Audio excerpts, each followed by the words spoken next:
Welcome to Ball Talk episode 4. My name is Rian Bailey, and today I'm joined by two-time All-Star winner and Tyrone senior footballer Mattie Donnelly. This video was sponsored by Adapt Athletic Performance and Therapy. There is a link to the Adapt Instagram page in the description of this video. Subscribe for more content, and I hope you enjoyed the podcast.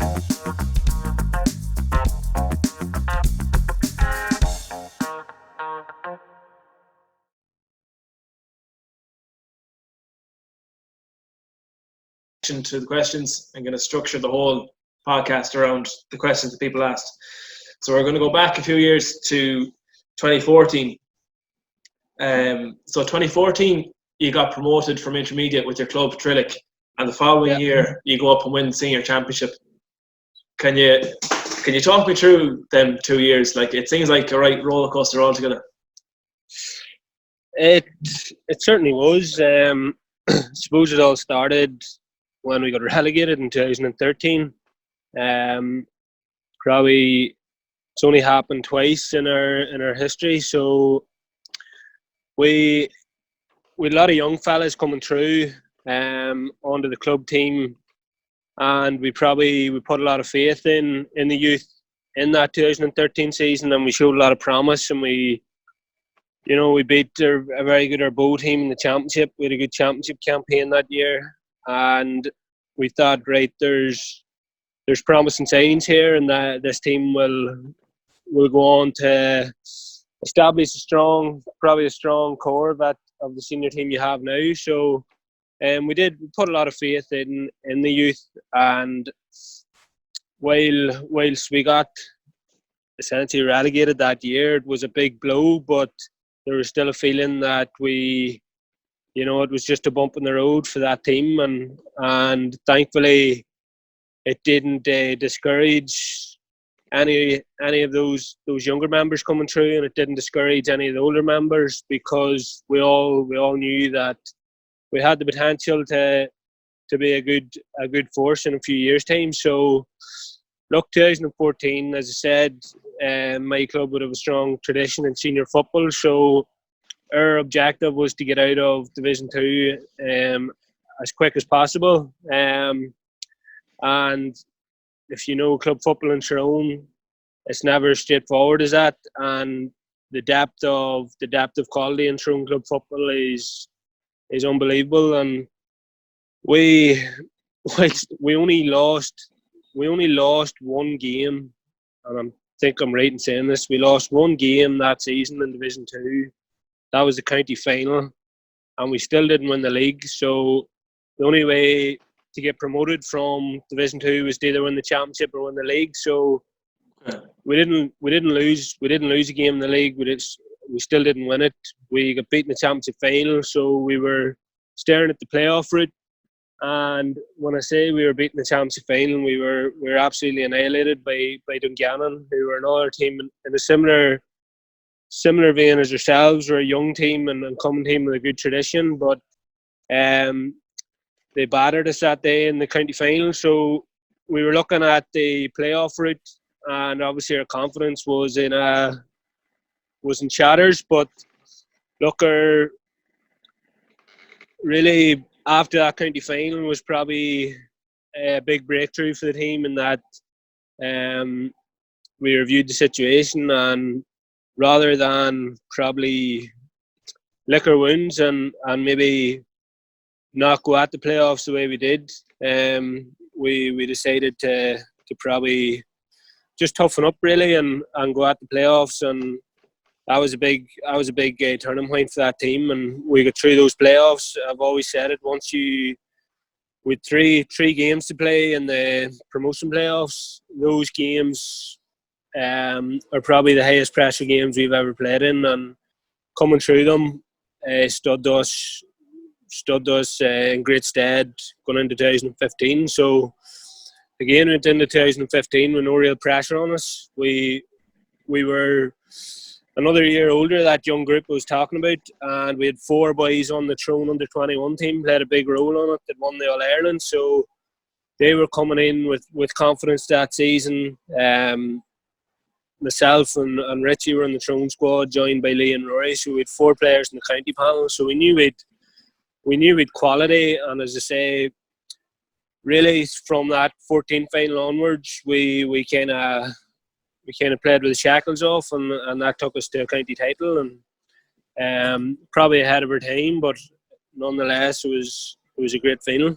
And you've given us a good insight there into how competitive Tyrone club football is, and then it was obviously a big risk. Well, not a big risk, but you've got a couple of years there that you had to really structure things, that you were going to build that younger team, and essentially that was a risk. You're losing senior football, you're going down, but it's paid off since, and you won championship there in 2015 and last year as well. And I'm going to kind of go on. Last year, you won the Tyrone championship, and you went on into the Ulster to play Derry Gonley.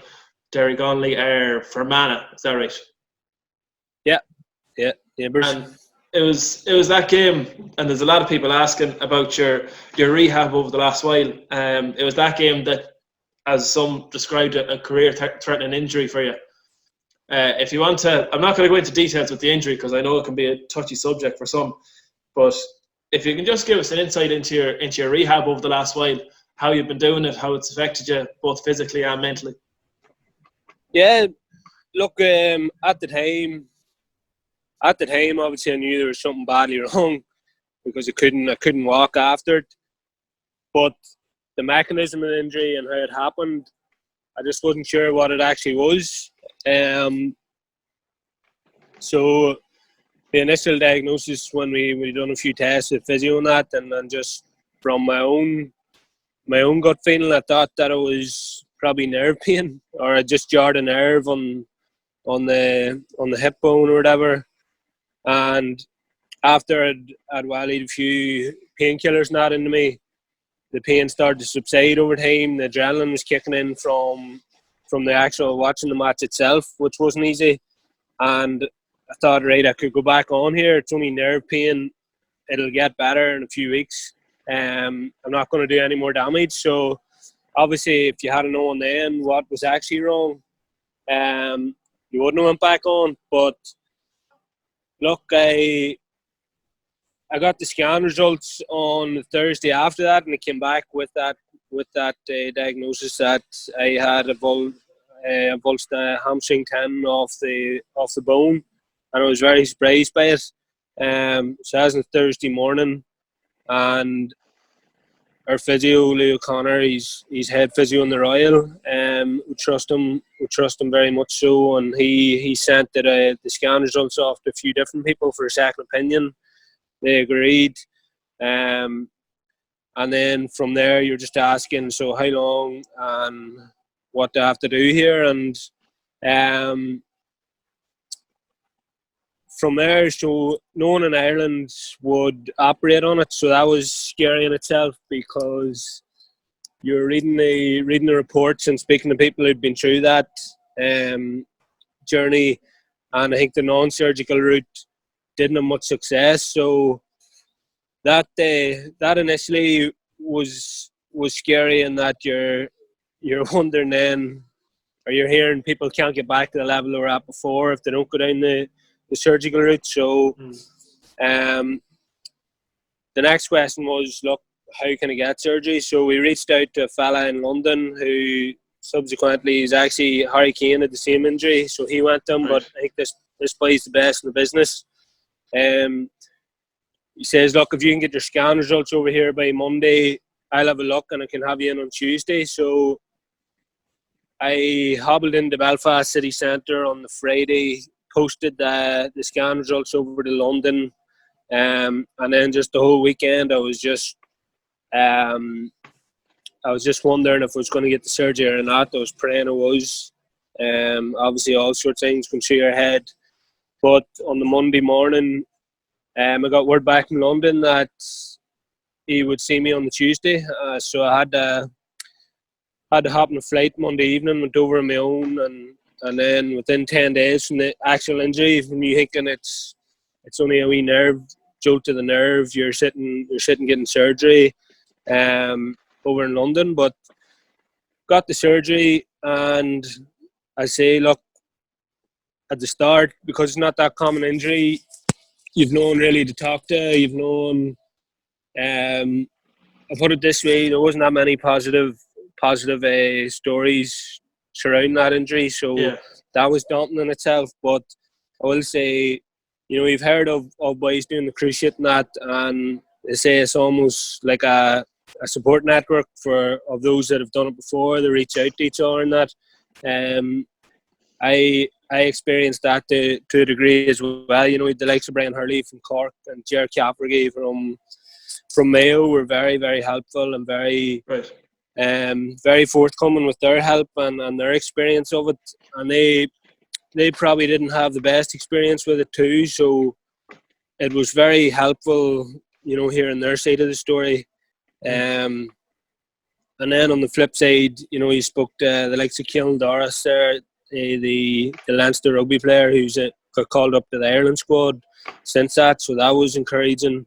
He's had some success, and ironically at the time we just got Johnny Davis in as our S&C coach. He had brought Tommy Bowe and Ian Henderson back from the same injury, so things like that took probably give me a wee bit of encouragement and a more positive outlook on it. And really, once the biggest thing after the actual surgery is the 6 weeks recovery and getting the heel wound, the actual wound itself is fairly big, and it's fairly inconvenient after the surgery. So getting that wound healed was number one. But certainly when you're those 6 weeks when you're in the leg brace and the crutches, football and running again seems a long way away. But once you get out of the brace, from the 6 weeks onwards, you're just really rehabbing. Like with any injury, you're always thinking, what am I going to miss here? Am I going to miss the championship? That's always in the back of your head. So that was always my goal, to get back for what we thought was going to be the championship in May time against Donegal. And look, all being well, I was well en route to doing that. In the ideal world, I would have had a few club games over me already. So to answer your question, the rehab and all went well, and I'm feeling good. Obviously, it has its up and downs throughout that journey, but feel like I'm moving well. I've ticked all the boxes and would have had a few games under me. Advantage, to be honest. Yeah. I'm just going to kind of bounce from topic to topic here. I've got, as I said, there's a lot of people sent in questions, and thanks a million for sending them in. So I'm just going to kind of give you a few questions if you want to give, sort of quick fire answers or whatever. First question here. When you went into the Tyrone senior panel first, was there any one player that you found a great mentor, took you under your wing? I have to say now, my actual debut in 2010, it was against Cavan in the McKenna Cup, and something that always stuck out to me from that year was in the first half I was extremely eager and I was stealing a lot of ball, but I was making a lot of mistakes as well. Right. So that's obviously in the back of your head and you run down the tunnel at half time. But Andy McGinley came over to me and he just made the point. He was like, look, if you keep it simple here, you're one of the most involved players on the pitch. And if you hadn't made those mistakes, you probably have been the best player on the pitch. So he's like, just keep doing what you're doing, just keep it simple.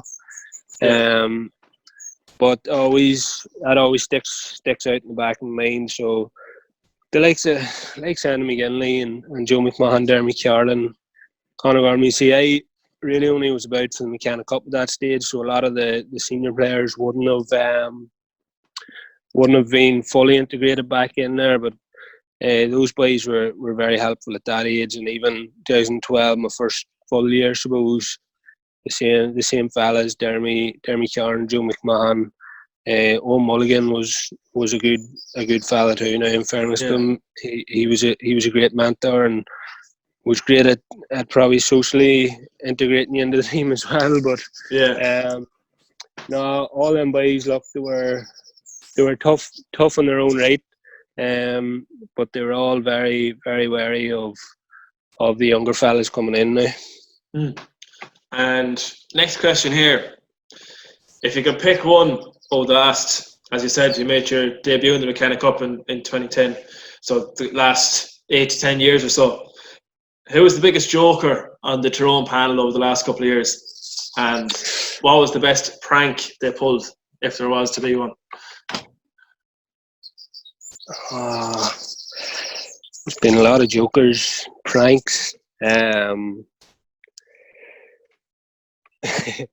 Owen Mulligan has to be up there now. Some of the pranks he'd pulled probably not suitable for sharing to the public. Always there's a prank. So Mickey Moyna is our. He does a lot of jobs for us. He's a bit of a legend around the Tyrone setup, and he's been there for over 30 years now. But some of the pranks pulled on him were fairly funny. Now there's one day he was driving a few boys to one of the games. It was a Railway Cup game actually. A few of the Tyrone boys. This before my time, but I'm not sure how. When he was driving, the boys had managed.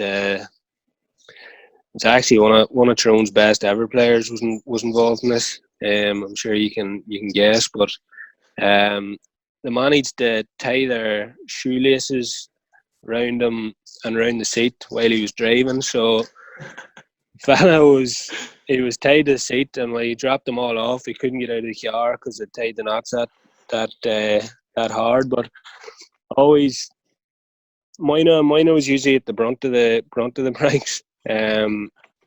But that was just probably one of the more PG pranks that he could share with you. Yeah. Probably is more Mulligan of that generation. The likes of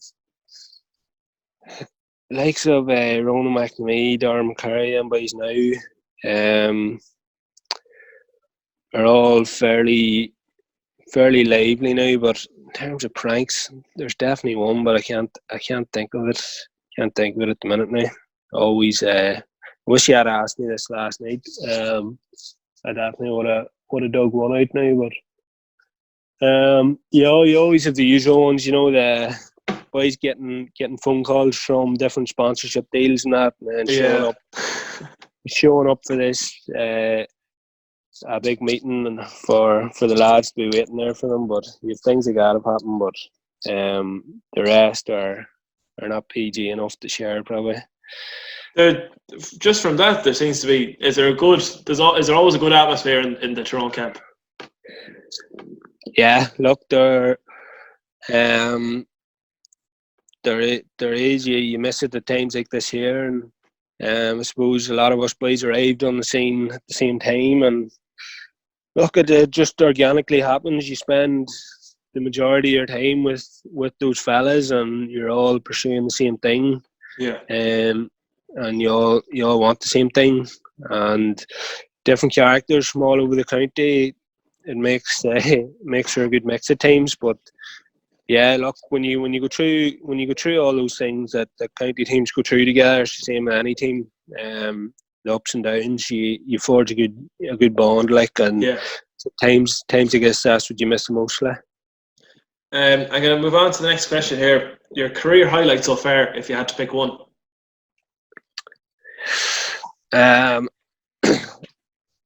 I would actually say last year's championship probably.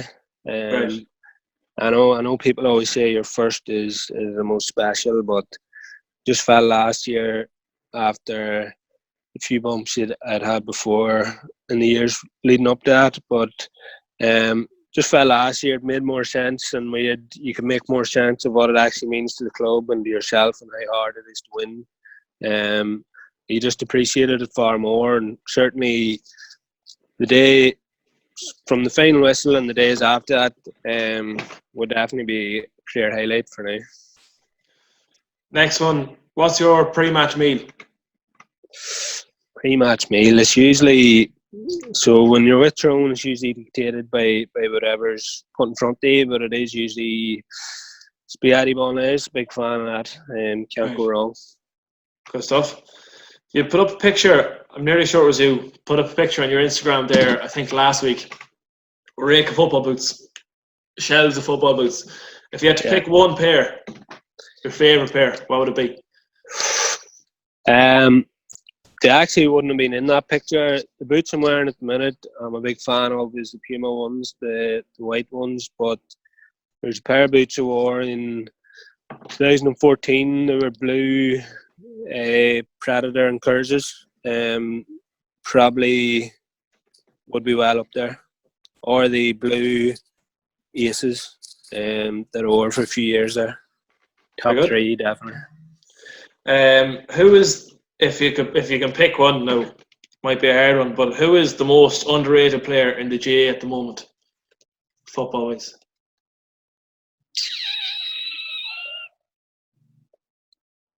That is a hard one. I suppose the best place to look is probably, on the teams that are stacked with really, really good players. Yeah. There's always one that probably doesn't get the recognition. Probably, if you're looking at Dublin, like Brian Howard is an unbelievable footballer, and obviously he's not that underrated. He's picked up a few All-Stars, and everyone knows how good he is. But he's very, very effective player, and then does a lot of unheralded or unseen work. If you're going around,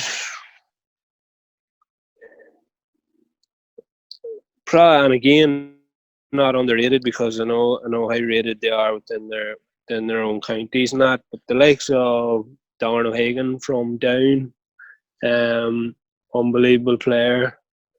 I played with him at Ulster Railway Cup level. Look, every single team has that player that probably so you can go through every team and make a case for people, but James McCarthy's another one. So again, not really underrated, but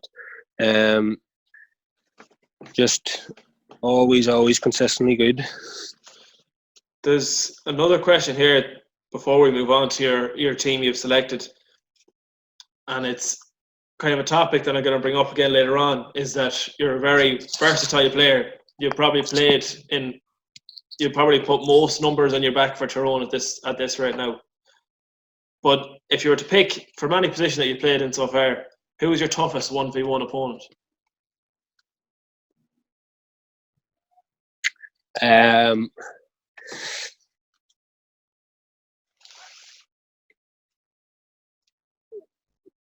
She always,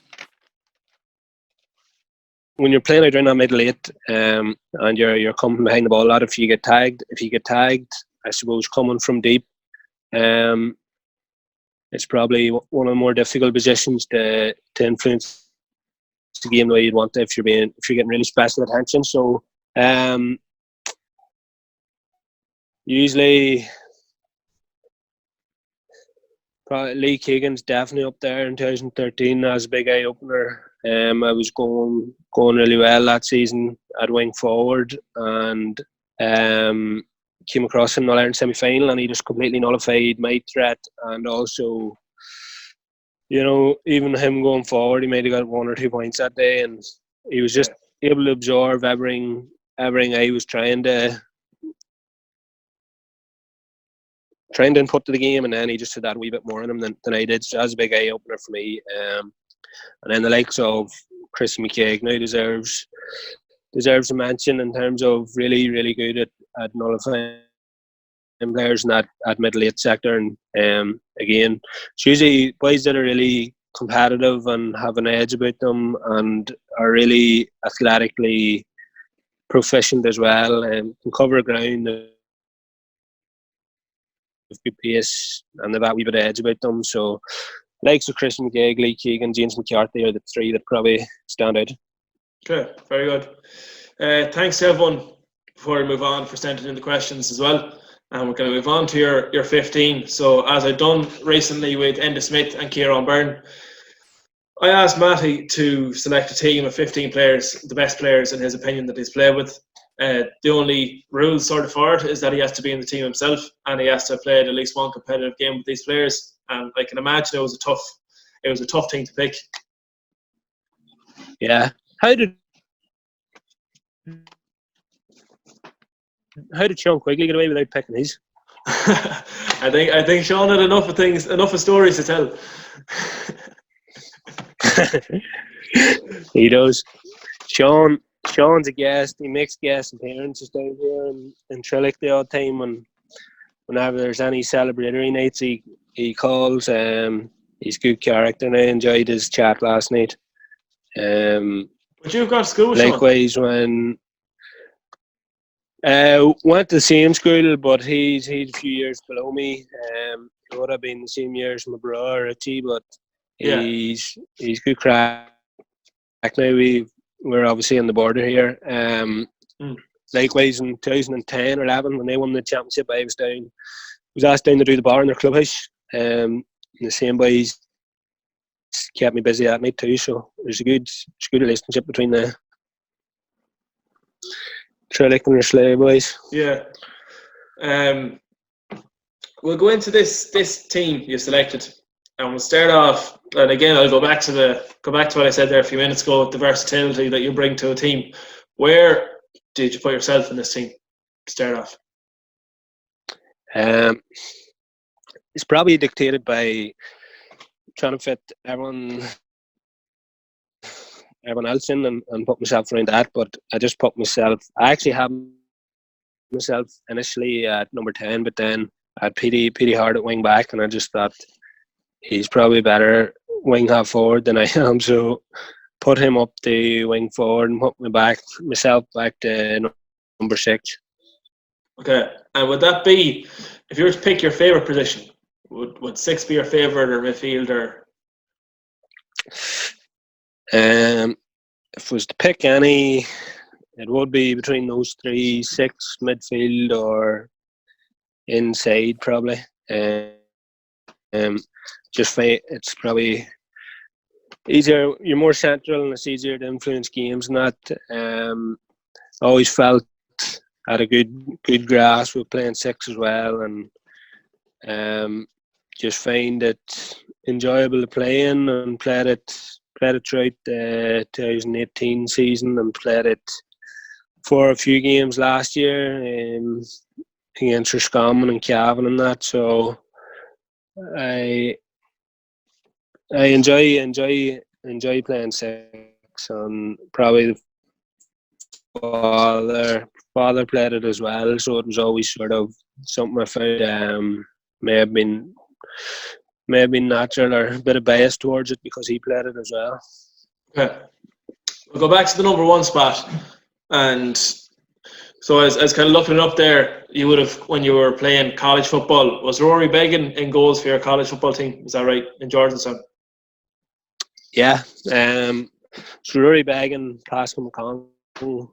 To be honest, I've been blessed.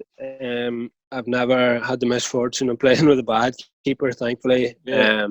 Even at club level, Joe Maguire is very dependable.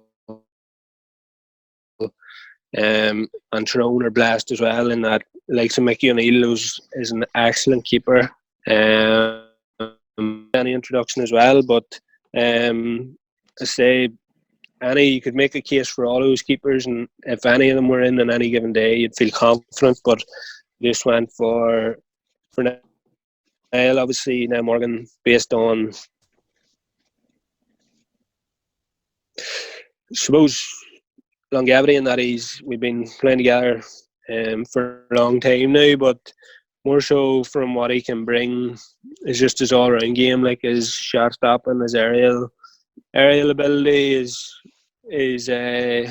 variety in his kicks, and his ability to come out field now, and you don't bat an eyelid.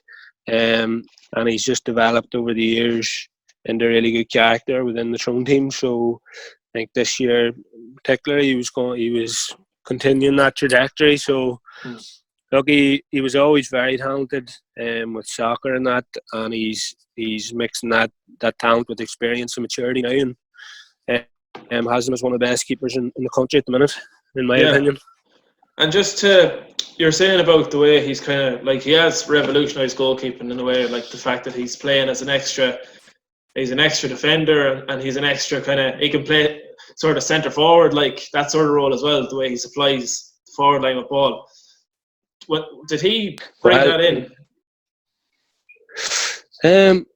You see, if you knew the club scene in Tyrone, you'd know Niall is very, very capable out the field, and he's one of his club's best players out the pitch. So I say he was always extremely talented with the ball, and was a promising soccer player as well.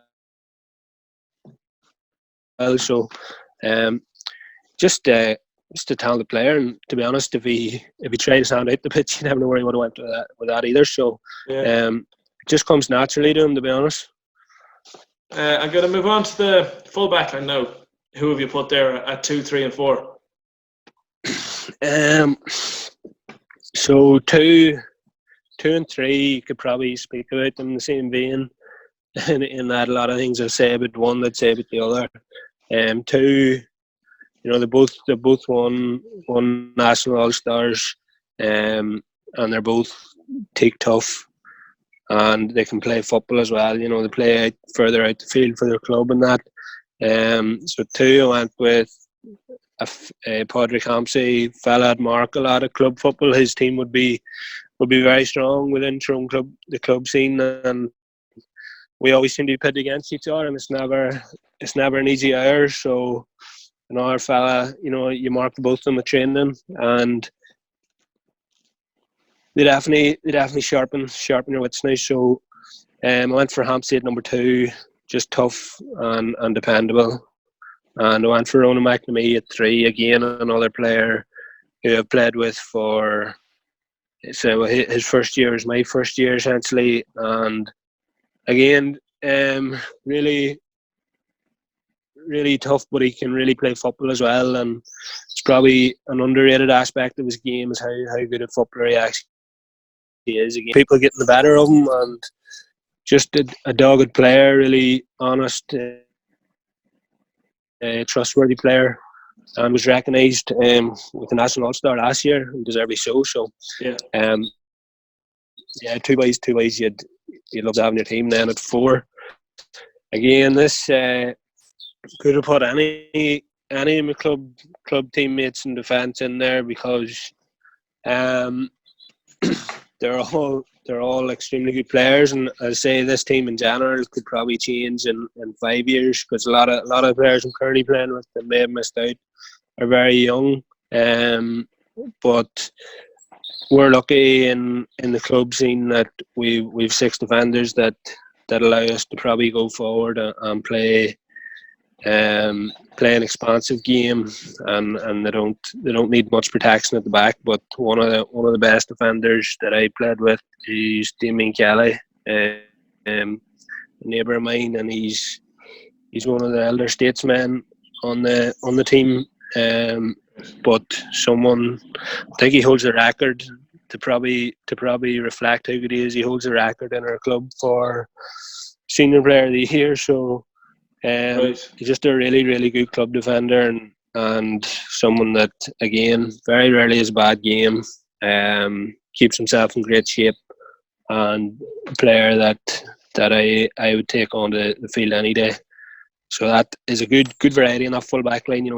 You can mark the fast man or the big man, and they can play ball as well. Yeah, and then that's obviously massive full back line there. Moving on to your half back line, then you've obviously said you put yourself at 6, so too many beside you then. Yeah. So at number 5.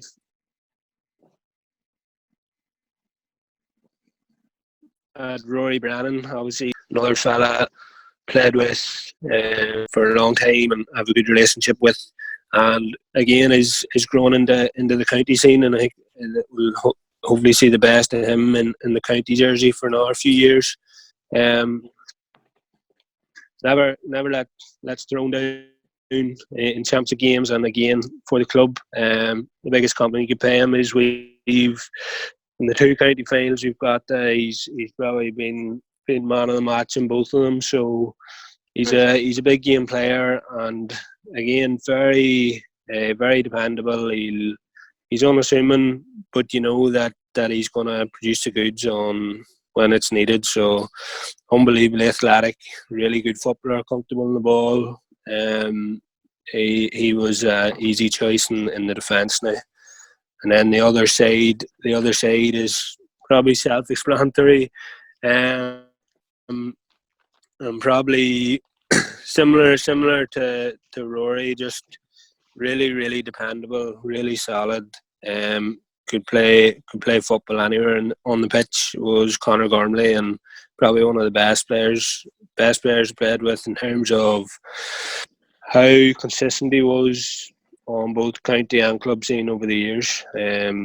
Look, doesn't need any introduction. Like Conor Gormley's fairly straightforward in that team as well. 100%, yeah.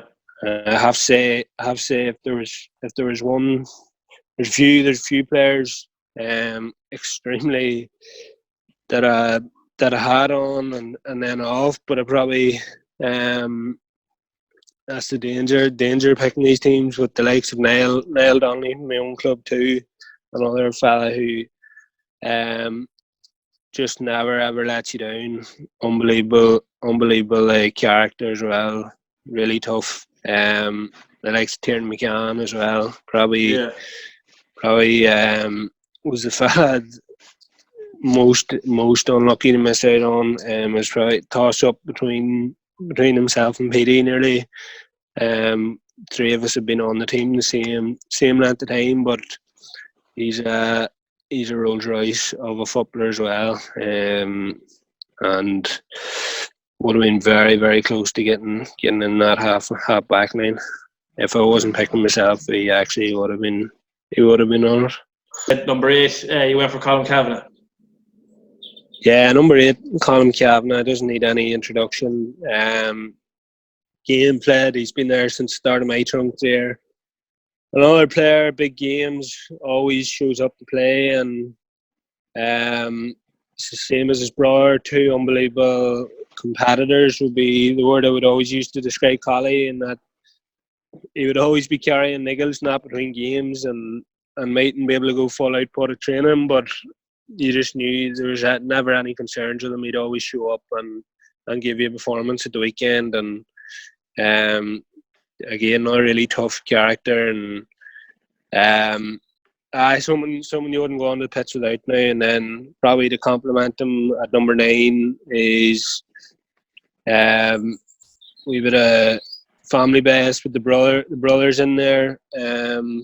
Again, can play just as I suppose you understand that we've developed as well is like all brothers. It's really effective, and just trust them in big games for the club, and that always shows up with the right mind. So I think the 2 of them would be a great partnership, and two fellas you could trust in the middle of the field. And I'll just note there as well, that's you're the third person that's done this team. Enda Smith had his brother in, and so did Kieran Byrne as well. So it's just something to know for anyone watching. The half forward line, I'm sure you had a bit of a nightmare picking forwards as well. Yeah, I say this team could change by the end of this year and the end of next year. There's so many boys. I just went for boys that I played with over a few years and developed a good relationship with, but I say there's a lot of boys that I had in my head that in 5 years you could pick because of their age profile. I'm just thinking the likes of Kieran McGeary, Frank Burns, Conor Meyler, Tiernan McCann could have played in the half forward line or half back line. Joe McMahon was one that just missed out. But you could the nature of the half forward line and half back line, you could have interchanged a lot of players, but a lot of those boys have the best years ahead of them, so it could change now in a few years. But I went for fellas that probably have done it over a long period of time, and went to number 10. I went Kieran Hughes. Him probably his career's been disrupted by injuries and that, but I played a few years at Sigerson level for Jordanstown, and went to Jordanstown and played a few years there, and just obviously lived with him a few years as well, so you develop a good relationship with him. You follow his club career and his county career, and look, just the talent that he had was, unfortunately for Monaghan and the wider public in general, his career has been sometimes hindered by injury, but when he's fit and he's playing, the things he could do with the football when I was at Jordanstown was always, very few players you'd sit back and go, how do you do that? Like, just how he could control the ball with his hands and his left foot was unbelievable. He just was a really, really, really top class footballer, and I say if he gets the body sorted, you'll see the best of him over the next few years, hopefully. Very good. Yeah, at 11 was probably straightforward. Had to get him in there somewhere. Probably the best player.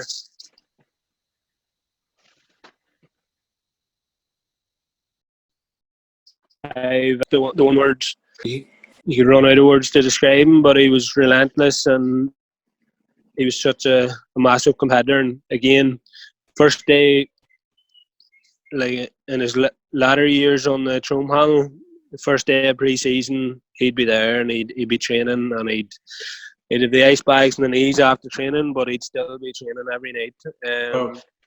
Unbelievable commitment, and just seriously driven. And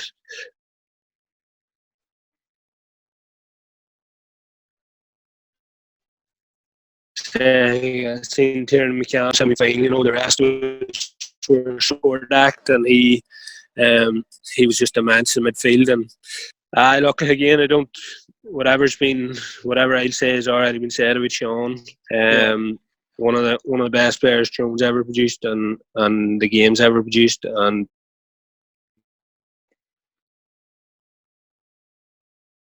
there's a reason.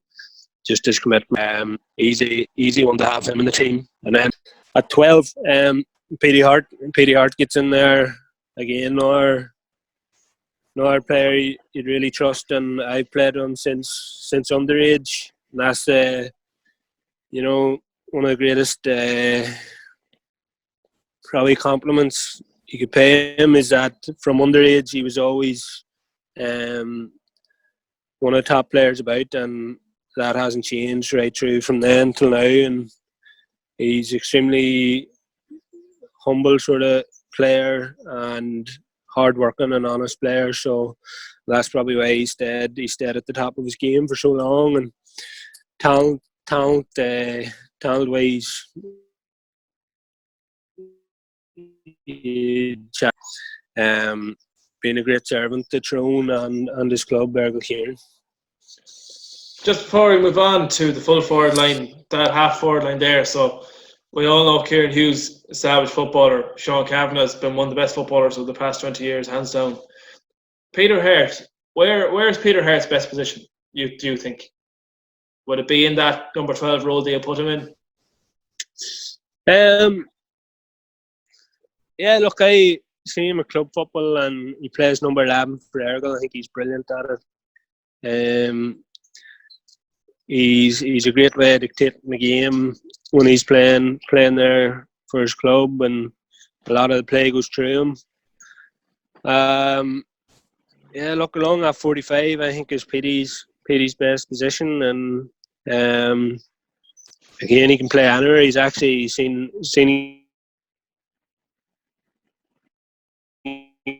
against Dublin in the league this year.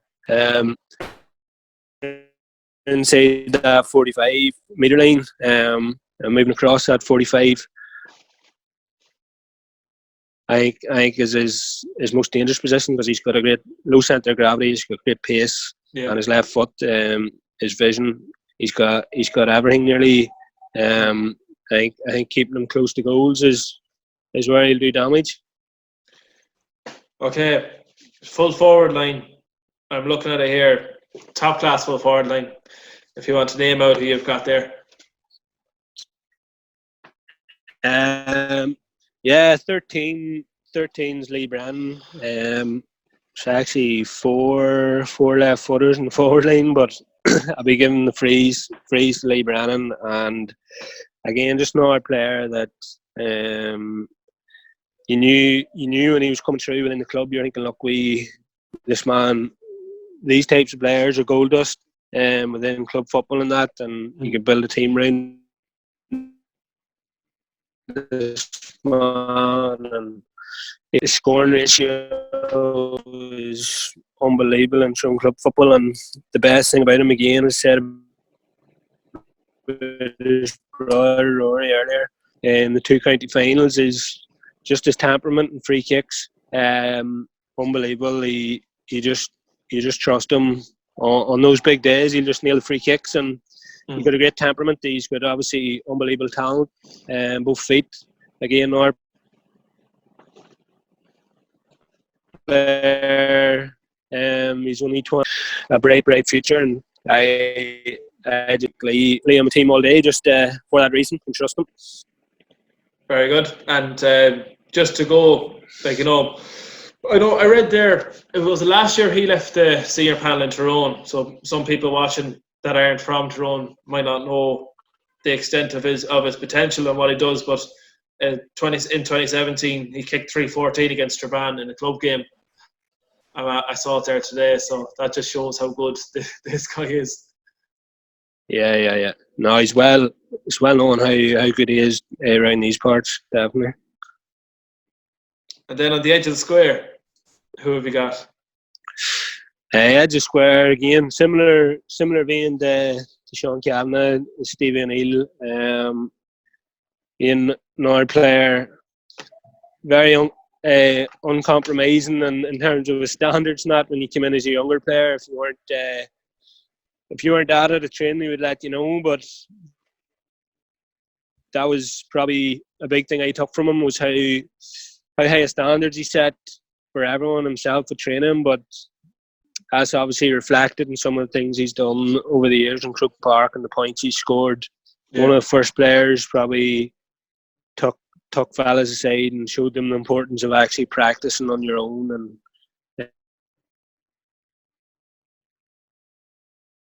And two of the strongest players I ever came up against was him and Conor Gormley, probably. And the two of them wouldn't. Remember, we done fitness testing for Tyrone one year, and one of the tests was pull-ups. And I think Conor Gormley might have got 3 and Stephen Neal only got 2. But we done a drill at training on the Tuesday night, and he threw the ball up between 2 players, and I was Stephen Neal, and I'd say out of the 10 of them, every single one of them, he just held me off one arm and caught it in the other, and he just could not budge him. And just that real raw natural power and strength, and the skills to go with it, and the mindset. Yeah, one of the best. It was an honour to play with him, and then even to just learn from him there the last year or two when he was in with the Tyrone coaching setup. He was brilliant at imparting that knowledge, and just really, really grateful for the opportunity of both. Massive. And then at number 15, last spot in the field. 15, again, what swung it for this man was played with him in the Ireland squad there for a few seasons, and then played with him Sigerson level as well. So I was number 14, he was number 15, and he was just sometimes you you weren't on his wavelength because he's probably a step ahead of you in the inside game. Probably didn't come as naturally to me in the inside line at that stage. But we had a good partnership. We got the Sigerson final. Really enjoyed playing with him, Conor McManus, and obviously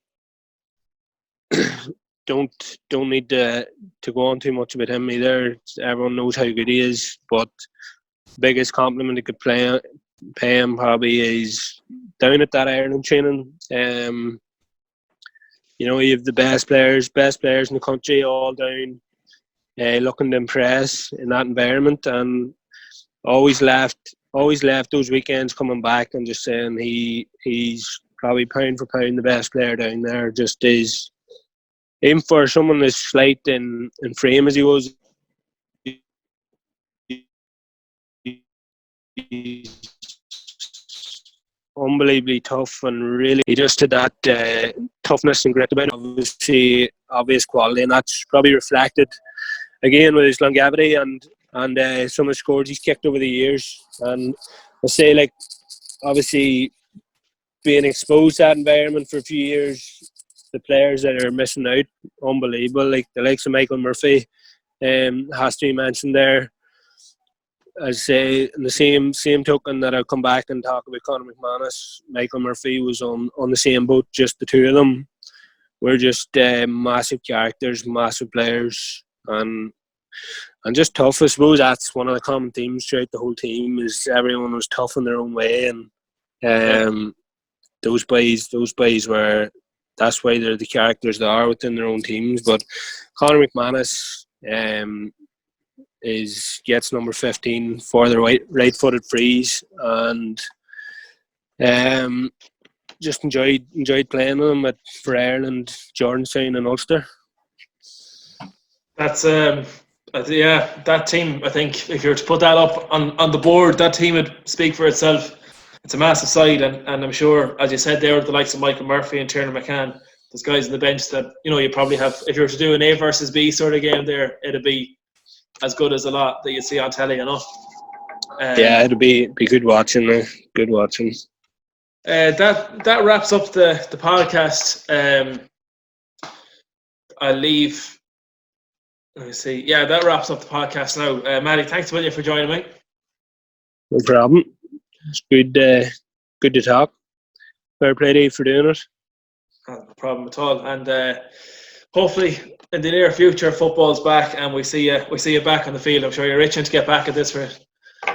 Yeah, I think like everyone, but look, no one knows when it'll be. You just have to tough it out and prepare for all scenarios. But certainly times I guess everyone misses it now. So yeah, that's all from us now. I'll be back next week with another podcast, and I hope you enjoyed it. So